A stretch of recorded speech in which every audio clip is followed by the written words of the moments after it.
नमस्कार, मी गंगी, तुमची नवीन कामवाली.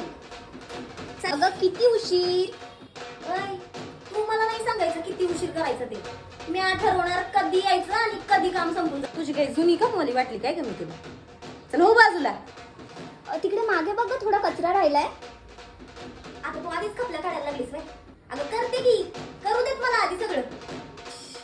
ठेवते काम उरकल्यात बघ सगळी. आता ना मस्तपैकी चहा ठेव बघ. मला हिथं जर कामाला ठेवायची असेल तर माझ्या काही अटी आहेत. पहिली अट, यायचा टाईम मी ठरवला. दुसरं म्हणजे मला 2 वेळचा चहा पाहिजे. म्हणजे एकदा की आले की, आणि दुसरं म्हणजे काम संपलं. म्हणजे तिसरं आणि शेवटचं म्हणजे पैक येळेवर पाहिजे. दर रविवारी मी कामाला येणार नाही. आणि महिन्यातून 2 पेड सुट्ट्या पाहिजेत. जसं तुम्हाला मिळतात की नाही ऑफिसमध्ये, तसं मला बी पाहिजे. बस एवढ्याच अटी आहेत माझ्या. आणि हो, मला इथून हुसकताना विचार करून हुसक, कारण या एरियातली शेवटचीच बाई आहे मी, गंगी.